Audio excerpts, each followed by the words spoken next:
You're listening to the Perth Property Show, Australia's only weekly property podcast by West Australian experts for West Australian listeners. Catch your latest episode every Monday at 7 a.m.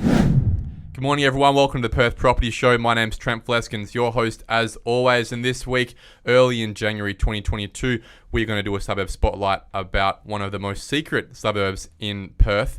It's on the beach down past Rockingham. We've never done a suburb spotlight out this way before. It is Secret Harbour, and there's one man that can help us out with this area. One of the most prolific sales agents in Perth these days. Sold over 100 properties in Western Australia last year. It's Jack Wormington from the agency. Jack, thanks so much for coming in. Thanks for having me, Trent. Mate, what's it like selling 97 properties in a suburb?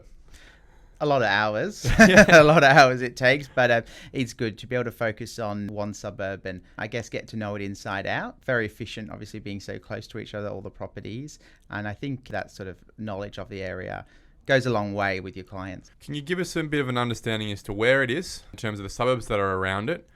And a bit of history as well as to when it started, how it started, and how it sprung up from there. Yeah, sure. So basically, Secret Harbour is pretty much smack bang in the middle of Mandarin Rockingham, along the coast there. It's about 40 minutes from the city. It was founded in early 90s by Sally Property Group in conjunction with Malcolm McCusker.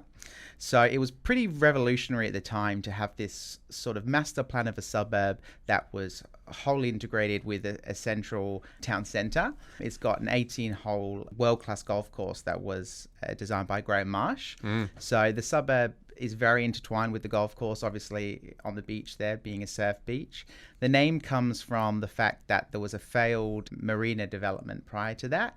It was just not feasible given the conditions. And I think Secret Harbour, it being very famous with surfers, when you go to the beach and you see that surf action there, you quickly understand why there's not a marina there.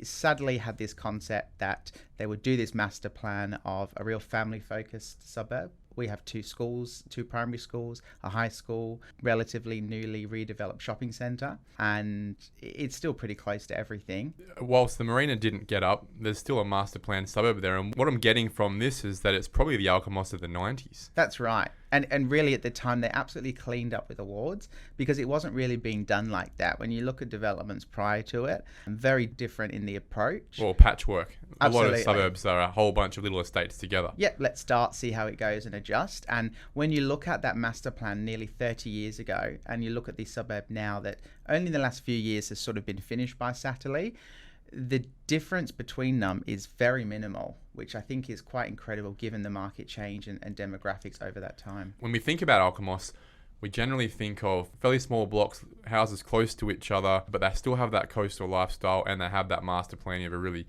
good family vibe that's going to happen in the future when everything gets built out one day. I guess the benefit of Secret Harbour, given it was built back in the 90s, is the blocks would be a lot bigger. Yes. The houses would be a lot bigger. Yeah. And I would posit really that they're probably a better quality back in the early 90s and a lot of them are getting built these days. Oh, absolutely. Yeah. Even from our building inspections that we see, the properties between sort of 90 and 2000 very rarely come back with any issues. There was obviously that building boom time that we see easy fix, but a lot of slapdash stuff to do with the roof works in that sort of period between 2003 and sort of 2010.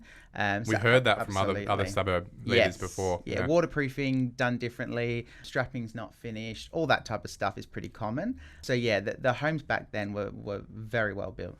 Let's talk about who lives in Secret Harbour. Yeah. Now, I've made that parallel to Alkimos, and we've spoken recently in the podcast about the city of Joondalup and especially that northern part of Perth being the stronghold of the Brit. If there was a second stronghold, if there was a fort, it would be down between Rockingham and Mandurah. Absolutely. Is Especially the same in Secret Harbour. Yeah, well, there you go. I would say the Secret Harbour is probably the British capital. And my family personally saw that when we emigrated here when I was 12, that we did the drive all the way along the coastline and our entire family settled in Secret Harbour, mainly because you come here for that lifestyle and it seems to just encapsulate that. So funny enough, Secret Harbour has around a 22% British-born population, which is obviously very high. Little England people call it, all that type of stuff.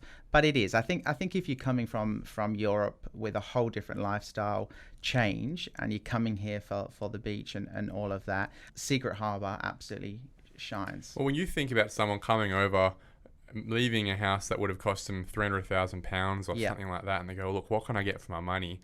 And they go, I want to go to Perth because I want the beach lifestyle. They're not really that bothered about the city being Perth, because they were never really bothered about London, because England itself is a very county-centric area. If you live 2 hours from London, you're not really bothered about London. If you live an hour from London, you're not really bothered about London. It's the same thing. They'll move here, Secret Harbour. They're very much happy to be in their suburb. They look at it and go, I can get what for less than $500,000 or a bit more than $500,000 to most properties? You go, wow, that's a great value. Yeah, the value is incredible. And I think in a lot of places in the world, when you see property prices around that sort of figure for what you get, it always comes with downside. You know, might be a couple of hours from city centres or whatever, but it's pretty phenomenal that Secret Harbour is only 40 minutes from the CBD, and it offers all of that for that price. Just to confirm our location here, where are we getting off the train and where are we getting off the freeway? So at the moment, the closest train station would be Wormington Station, which is just probably under 10 minutes. Coming off the freeway, there's Carnup just before Baldivis, a lot of people would get off, or Paganoni, which is just sort of parallel to Golden Bay. Yep. They're the main entry points. There is, for the last 10, 15 years, has been on the cards a train station pretty much out the front of the area, but just to do with different parties coming in and all of that, it's been Keeps swapped getting and pushed changed. back. Yeah, I think it'll happen, but when is a different question. It'll happen when there's enough people voting for it. Yes, to that's be honest. right. That's right. Yeah, exactly. I'm bringing my family from England, or I'm taking them from Perth out for a bit of a sea change, or coming up from Mandurah. I've got 2 young kids. Where are they going to school? There's 2 primary schools that work on a catchment area. It's a very weird map as well. It's not sort of through the middle. It's all over the place. But what I would say is, when people ask me very often which is the better school, to be honest, they're both fantastic. Very seldom will you hear something negative. The teachers at both schools have been there for years and years, a lot of them, probably from the start. Both very highly regarded. There's also the high school there, which has incredible infrastructure. What's that called? Comet Bay College. They're very famous for their footy program and things like that. So you can't really go wrong. If people want to go the private option, there's heaps to choose from as well. Down the road in Baldivis, in Rockingham, in Mandurah, we have some fantastic private schools. So depending on your preference, schools are a huge influence on people coming to the area because they're so well regarded. Let's talk about those housing options now. Yeah. What's the cheapest thing I can buy in Secret Harbour?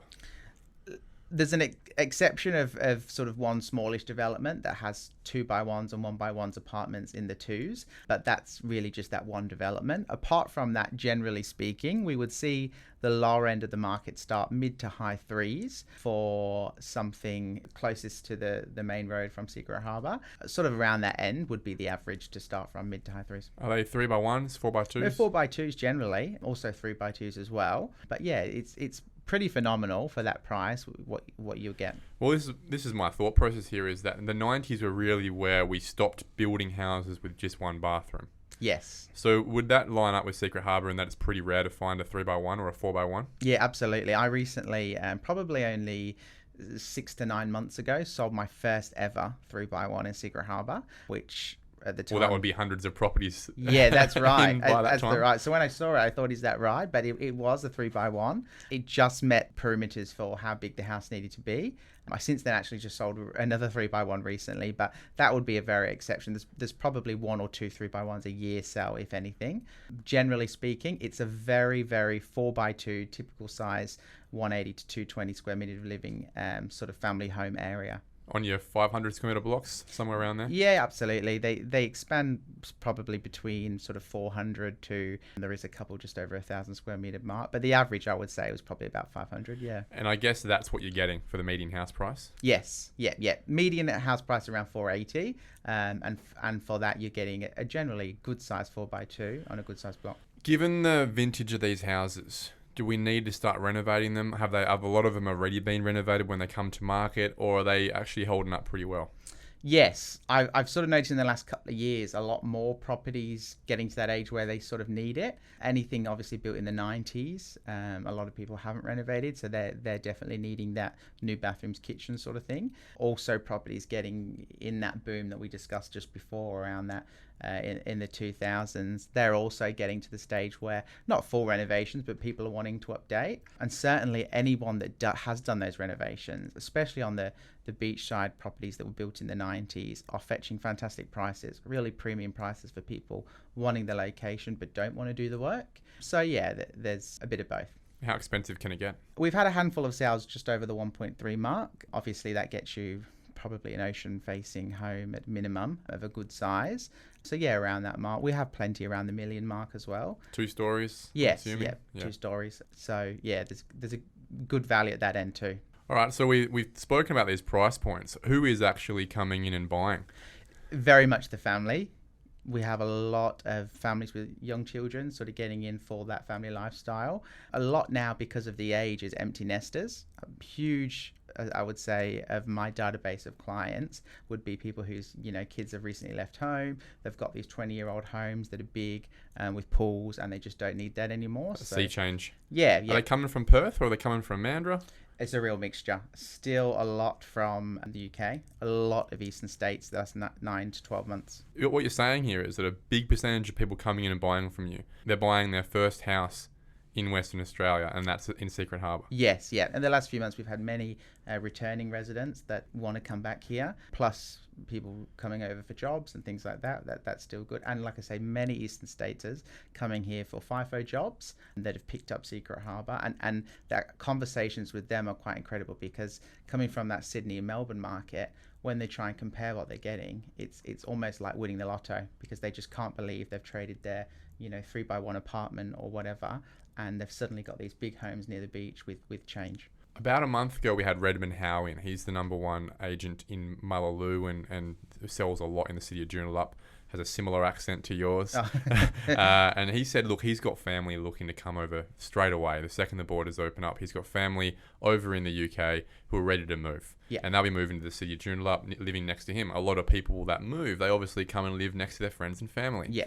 Have you got contacts, relationships with prospective buyers from the UK who are already making phone calls to you saying, well, look, the second those borders open up and we're able to come across, we're coming? Yeah, absolutely. And again, the amount of properties being bought by virtual inspections, walkthroughs on FaceTime or whatever is huge. And they're, I guess, watching the markets all around the world take off, and they're wanting to secure the property now and just sit empty or rent for 6 to 9 months, because the rents are so good as well, until they can come. And that's I guess a theme that I'm really starting to build up here on the podcast is what is going to happen in that first half of the year, and people starting to move through. It's not a homogenous thing that just a bunch of people are going to come to Perth.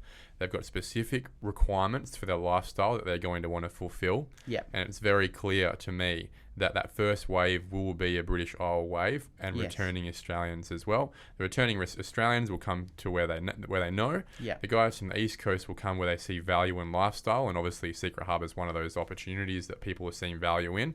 And then those Brits, they're going to go to the same place they've been coming for 40 years, and they're going to come with volume. Absolutely. Yeah. Totally. And I had an interesting conversation with a investor, probably towards the start of when things started heating up last year. And he said to me that he was in Sydney, and he said, I've just sold my property at auction. He was looking around, I think it was 1.8 to 2 million he'd sold for. And he said, I'm going to rent for the next few years, and I want to purchase 4 properties in your area. So he was that confident in what's going to happen with our market that he was willing to sell his family home, rent, and invest all his money in 4 properties in the area. And that really said a lot to me about people outside our sort of bubble that's getting exposure as a place to be. It was a massive indication of what people are thinking. Let's talk about development and subdivision opportunities. I can't imagine there's a lot of opportunity in Secret Harbour, but you did mention that there are some properties that sit on 1,000 square metre blocks. You've seen a lot of it. You've seen any of it happen in your suburb? Around 90% of the suburb is zoned R20. So there, like you said, there's not a lot of areas for that. But again, as part of the master plan, Satterley did leave dedicated development zoning blocks throughout.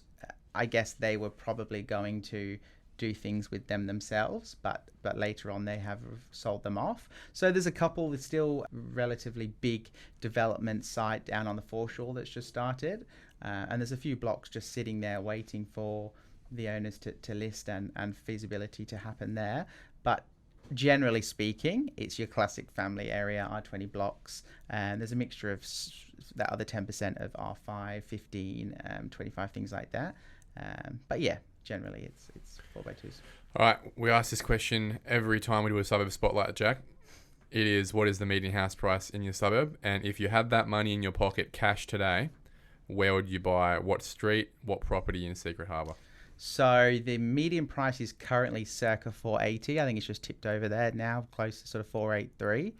If I had that money and I was, I guess, long-term capital growth-wise, wanting something that's going to perform well, I would probably be looking as close to the beach as possible on a generously sized block. And for the suburb, a generously sized block's probably 750. And a good home with good bones, those ones built, as we discussed, in the 90s are fantastic options. And I would be probably holding on to that until the right time to freshly renovate and then sell at a premium when that comes. Any favourite streets that you could buy in at that price for? Yes, my favourite streets at that price point would probably be, right in the sort of centre, upper quartile of Secret Harbour, there's an area called Golf Course Island, and it basically is an island surrounded by a golf course. That sounds fun. Yeah, it is. It's literally a maze. You could pretty much play as if it's a maze, just getting in there in your car. But it's very curvy. There's a central sort of lake fountain there. They're all around 700 square meter blocks. A lot of them back onto the golf course. It's very close walking distance to the beach. It's close walking distance to the shops, close to the golf club. Anything that's not renovated in that pocket would be around that mark at the moment if it's sort of not on the golf course. And they're great sized family homes. Most of them are sort of well over 200 square meters. So that would be probably where I'd be focusing on. You heard it first from Jack Wormington, guys. Get into the golf course island estate area there for that price point. And that sounds super affordable. It sounds like a little mini canal. It is. It is. It's got a great feel. Many people get lost in there, but when you know it, it's good. Jack Wormington from the agency, you're a number one for a reason. Having sold over 100 properties in a year is an exceptional outcome for any real estate agent. Most people will be scratching their head wondering how you can get to over 2 a week, but clearly you've got a great team around you and you offer a great service. So thank you for coming in. I appreciate you making the drive up this morning, and I really hope to have you in again. Great. Thanks for having me, Trent. Thank you for listening to another episode of the Perth Property Show. If you've only just joined the conversation, you can catch up by heading over to our website, perthpropertyshow.com.au, subscribing to the podcast, or joining our Facebook page. Don't forget to tune in next Monday at 7 a.m. for more expert insights, local analysis, and suburb spotlights. Happy hunting!